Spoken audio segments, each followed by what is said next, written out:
سرخط خبرها. کنایه یک مقام امارت اسلامی به ترامپ، رئیس روابط اقتصادی وزارت خارجه از ترامپ به عنوان بدترین نامزد صلح نوبل یاد کرد. افزایش 17% انتقالات از طریق بنادر ریلی افغانستان. آگاهان اقتصادی میگویند که تقویت این مسیرها به نفع اقتصاد کشور است.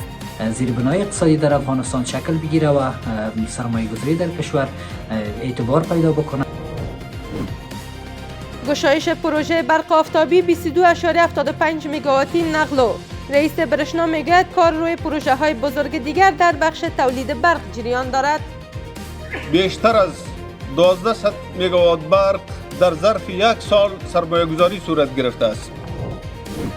و محکومیت حمله امریکا به ونزوئلا در شورای امنیت. اعضای این شورا هشدار دارند که حمله واشنگتن به کاراکاس پیامدهای منفی به نظم جهانی دارد.